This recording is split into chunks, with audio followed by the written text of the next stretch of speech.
সুইজারল্যান্ডের সবচেয়ে বড় আকর্ষণ হল আল্পস পর্বতমালা।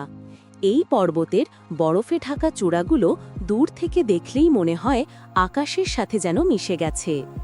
গ্রীষ্মকালে বরফ গলে তৈরি হয় ছোট ছোট ঝর্ণা ও জলধারা, যা নেমে আসে সবুজ উপত্যকার দিকে। আর শীতকালে এই পাহাড়গুলো হয়ে ওঠে স্কিইং আর স্নোবোর্ডিংয়ের স্বর্গরাজ্য। পর্যটকেরা তখন বরফে ঢাকা প্রাকৃতিক খেলাঘরে ডুবে গিয়ে উপভোগ করেন ভিন্ন রকম অভিজ্ঞতা। পর্বতের পাশাপাশি সুইজারল্যান্ড বিখ্যাত তার হ্রদগুলোর জন্য।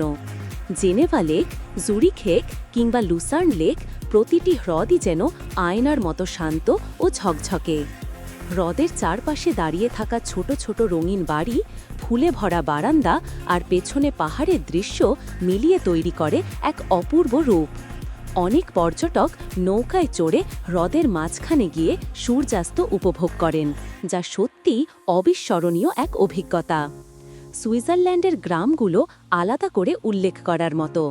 ছোট ছোট কাঠের ঘর, ছাদের ওপর ঝুলে থাকা রঙিন ফুল, চারপাশে গরু চড়ছে সবুজ ঘাসে, আর দূরে শোনা যায় ঘণ্টার শব্দ, সব মিলিয়ে এক শান্ত নিরিবিলি পরিবেশ।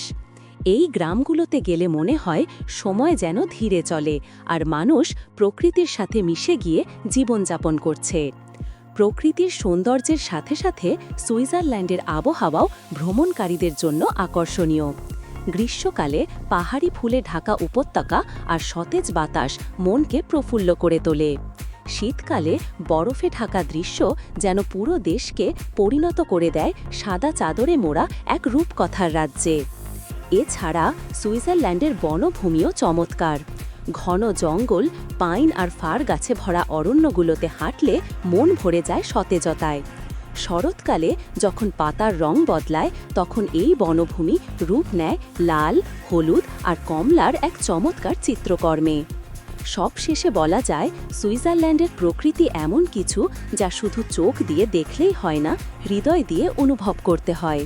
তুষার ঢাকা পাহাড়, সবুজ উপত্যকা, স্বচ্ছ হ্রদ আর শান্ত গ্রাম, সব মিলিয়ে এটি এক পরিপূর্ণ স্বর্গ, যেখানে গেলে মনে হয় মানুষ নয়, প্রকৃতি আসল শিল্পী।